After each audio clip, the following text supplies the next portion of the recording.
what is that? You know, he's one of those weird guys. If you don't know who we're talking about, there's this comic named Wheels, and he used to open for Dice Clay back in the day. And his claim to fame, he have it on his website, was the night that Dice couldn't follow him. He killed so hard, Dice couldn't follow him. What the fuck are you talking about?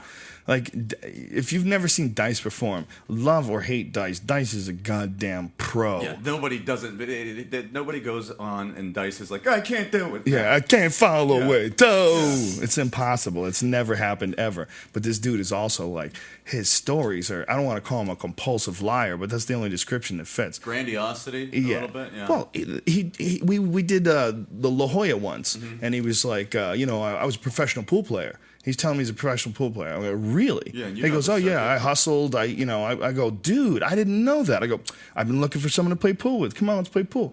We'll play like $1 a game. Dude, it owes me like $30. I won 30 games in a row. I'm like, this is ridiculous. Where were you playing pro? Because I'm going to go over there and start robbing people. I didn't have my graphite stick with me. He never got out once. Never got out once. I'll tell you one thing. He's a hell of a cook, though. Have you ever had his food? Yes, I did. He catered and he brought it to the Comedy Store, and it was really good. Yeah, he's a hell of a cook. A lot of times, but I don't want to believe he made it. I want to believe that he fucking stole it from some Mexican dude. He got some poor guy working for him for $5 an hour. I didn't even think about that. Or you're at Vaughn's next time. Yeah, like on special, $2.99. There's a lot of those guys in Hollywood, man. You will meet a lot of guys that are just completely, totally full of shit. But you know something? When you're on the level, it takes me a while to figure that out. It took me years in Hollywood to figure it out. I'm just like, why would people lie about that? You know, and especially now, it's like I have the internet. Why are you lying? Well, now the problem is they've established a long tradition of lying throughout their whole life from back in the 80s, and that shit is just the way they operate. They subscribe to it themselves after a while, and they create this world that they want to live in. Well, I think a lot of it is also just impulsive. The liars that I've known, it seems like they just can't help it. Like they have a hard time not lying. You know what's the weirdest is successful liars. Like I'm not going to name any names, but there's comics in Eddie this Griffin. business. Yeah, okay.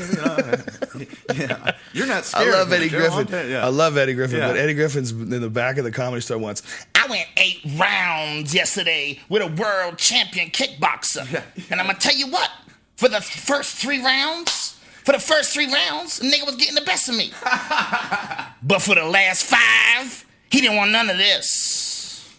He's got a cigarette in one hand and a drink in the other. And meanwhile, this guy's a movie star. Yeah, he'll tell you things like, nigga, when I was studying at Harvard and before Yale, but after Oxford and before Johns Hopkins, I said to myself, Eddie, I'm going to do some comedy. You know, it's like the thing is he was a very talented dude, a brilliant dude. It's like he had all of these attributes, but then he would just like, oh, nigga, I've been to the moon 3 times. I'm like, I'm sure you have not been to the moon.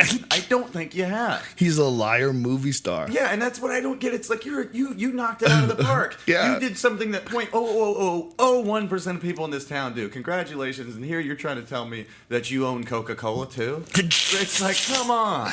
He's so crazy. I'm already impressed.